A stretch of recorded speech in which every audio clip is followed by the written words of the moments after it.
Welcome ಹೊಸೊಬ್ರು ಯಾರಾದರೂ ನನ್ನ channel ನೋಡ್ತಿದ್ರೆ welcome back to my channel.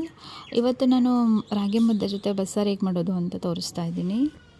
ಇದು ಆ್ಯಕ್ಚುಲಿ ನಮ್ಮ ಕಡೆ ಮಾಡೋವಂಥ ಬಸ್ಸಾರು. ಬ್ಯಾಂಗ್ಳೂರಲ್ಲಿ ಈ ಥರ ಮಾಡಲ್ಲ ಬಸ್ಸಾರನ್ನ, ನಾನು ತುಂಬ ನೋಡಿದ್ದೀನಿ.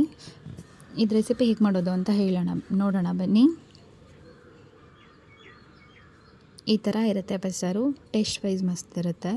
ಫಸ್ಟಿಗೆ ಗ್ಯಾಸ್ ಆನ್ ಮಾಡಿಕೊಂಡು ಒಂದು ಪಾತ್ರೆ ಇಟ್ಬಿಟ್ಟು ಅದಕ್ಕೆ ಒಂದು ಚೆಂಬರ್ 3 ಗ್ಲಾಸ್ ನೀರು ಹಾಕಿ ಅದೊಂದು ಸ್ವಲ್ಪ ಕುದಿ ಬಂದಮೇಲೆ ಬೇಳೆನ ಹಾಕಿ, ನಾನಿಲ್ಲಿ ಬೇಳೆನ ಫುಲ್ಲು ಕಲ್ಲಲ್ಲಿ ಅದೇನೋ ಮಾಡ್ಕೊಂಡಿರ್ತಾರಲ್ಲ ಆ ಥರ ಬೇಳೆ ಹಾಕ್ತಾಯಿದ್ದೀನಿ. ಇದು ಅಮ್ಮ ಊರಿಂದ ಕೊಟ್ಟು ಕಳಿಸಿದ್ದು. ಪ್ಲೇಟ್ ಮುಚ್ಚಿಬಿಟ್ಟು ಅದೊಂದು ಸ್ವಲ್ಪ ಬೆಂದಿದೆ, ಒಂದು 30% ಬೆಂದಿದೆ ಅಂತ ಅಂದಮೇಲೆ ಒಂದು 10-15 ಹಸಿಮೆಣ್ಸಿನ್ಕಾಯಿ ಹಾಕಿ, ಅದು ನಿಮ್ಮ ಖಾರಕ್ಕೆ ನೋಡಿಕೊಂಡು ಹಾಕ್ಕೋಬೇಕು. ಆಮೇಲೆ ಸೊಪ್ಪನ್ನ ನೀಟಾಗಿ ತೊಳೆದಿಟ್ಕೊಂಡು ಅದನ್ನು ಆ್ಯಡ್ ಮಾಡಬೇಕು. ಒಂದು 3 ಸ್ಪೂನ್ ಸಾಲ್ಟ್ ಆ್ಯಡ್ ಮಾಡ್ತಾಯಿದ್ದೀನಿ, ರುಚಿ ತಕ್ಕಷ್ಟು.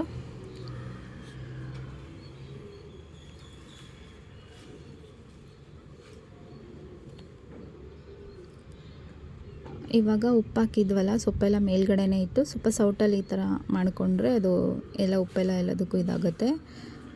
ಇವಾಗ 1-2 ಟೊಮೊಟೊ ಹಾಕೋಣ ಬೇಯೋಕ್ಕೆ.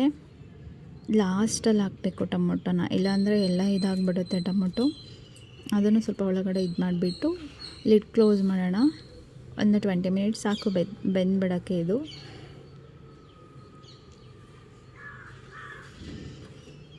ಸೊ ಎಲ್ಲ ಬೆಂದಿದೆ ಇವಾಗ ನೋಡಿ. ಸೊಪ್ಪು ನೀಟಾಗಿ ಬೆಂದಿದೆ, ಬೇಳೆನೂ ನೀಟಾಗಿ ಬೆಂದಿದೆ. ಇವಾಗ ಸ್ಟವ್ ಆನ್ ಮಾಡಿಕೊಂಡು ಒಂದು 5 ಮಿನಿಟ್ಸ್ ಬಿಟ್ಬಿಟ್ಟು ನೀರನ್ನ ಇದು ಮಾಡ್ಕೊಳ್ಳೋಣ. ಸೊಪ್ಪೆಲ್ಲ ಹಾರಬೇಕಲ್ವ, ನೀರು ಸಪ್ರೇಟ್ ಮಾಡಬೇಕು, ಸೊಪ್ಪು ಸಪ್ರೇಟ್ ಮಾಡಬೇಕು.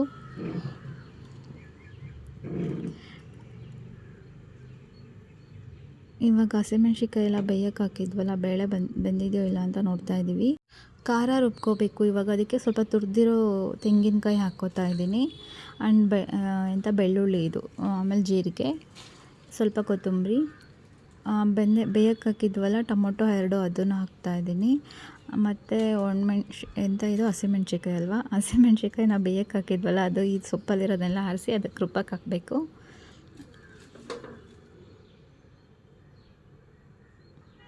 ಇವಾಗ ಸೊಪ್ಪು, ಸ್ವಲ್ಪ ಬೇಳೆ, ಅಂದರೆ ಸೊಪ್ಪು ಜಾಸ್ತಿ ಇದ್ದರೆ ಚೆನ್ನಾಗಿ ಟೇಸ್ಟ್ ವೈಸ್ ಚೆನ್ನಾಗಿರುತ್ತೆ, ಅದನ್ನು ಹಾಕ್ಬಿಟ್ಟು ಮತ್ತು ಬೇಳೆ ಬೇಯಿಸಿರೋ ನೀರಿರುತ್ತಲ್ಲ ಅದನ್ನು ಆ್ಯಡ್ ಮಾಡಿಬಿಟ್ಟು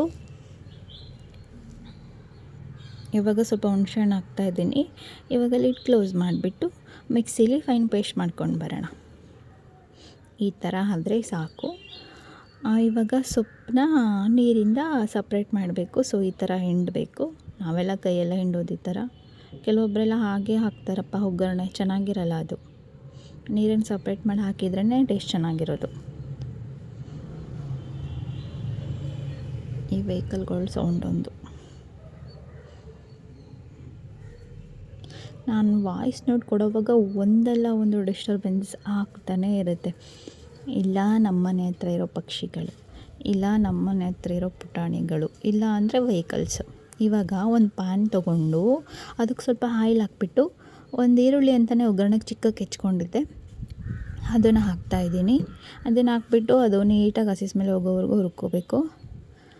ಮೇಯ್ನ್ ಇದಕ್ಕೆ ಸೊಪ್ಪು ಒಗ್ಗರಣೆ ಕೊಡೋಕ್ಕೆ ಈರುಳ್ಳಿ ಎಲ್ಲ ಒಗ್ಗರಣೆ ಚೆನ್ನಾಗಾಗಿರಬೇಕು, ಇಲ್ಲ ಅಂತಂದರೆ ಹಸಿ ಹಾಗೆ ಇರುತ್ತೆ.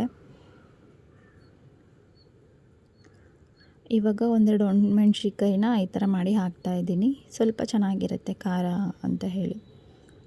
ಅದನ್ನು ಸ್ವಲ್ಪ ರೋಸ್ಟ್ ಆಗಬೇಕು, ಅಲ್ಲಿವರೆಗೂ ನೀಟಾಗಿ ಮಿಕ್ಸ್ ಮಾಡಿಕೊಂಡು ಇವಾಗ ಸೊಪ್ಪನ್ನ ನೀಟಾಗಿ ಹಿಂಡ್ಕೊಂಡಿದ್ವಲ್ಲ ಆ ಸೊಪ್ಪೆಲ್ಲ ಹಾಕಿ ಈ ಥರ ಉದ್ರಾಗಿ ಹಾಕ್ಬಿಟ್ಟು ನೀಟಾಗಿ ಮಿಕ್ಸ್ ಮಾಡಬೇಕು. ಬಿಕಾಸ್ ಒಗ್ಗರಣೆ ಹಿಡಿಬೇಕಲ್ವ ಅದಕ್ಕೆ.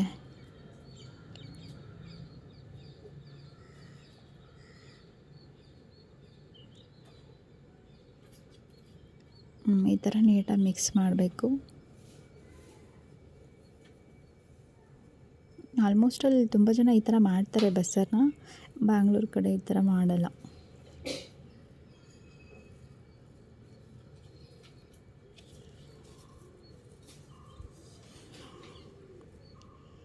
ಇವಾಗ ಅದಾಯ್ತಲ್ವ ಸೊಪ್ಪಿಂದು, ಸೊಪ್ಪಿಂದೆಲ್ಲ ನೀರೆಲ್ಲ ಸಪ್ರೇಟ್ ತೊಗೊಂಡಿದ್ವಲ್ಲ, ಆ ನೀರು ತೊಗೊಂಡು ಸ್ಟವ್ ಮೇಲೆ ಇಟ್ಬಿಟ್ಟು ಇವಾಗ ಮಸಾಲ ರುಬ್ಕೊಂಡಿದ್ವಲ್ಲ ಆ ಮಸಾಲಾನ ಆ್ಯಡ್ ಮಾಡ್ತಾಯಿದ್ದೀನಿ ಇದಕ್ಕೆ ಸೊಪ್ಪಿನ ನೀರಿಗೆ.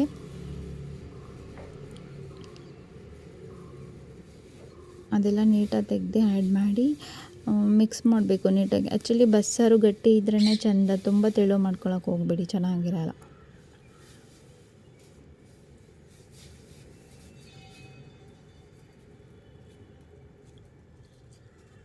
ನೀಟಾಗಿ ಈ ಥರ ಮಿಕ್ಸ್ ಮಾಡಬೇಕು.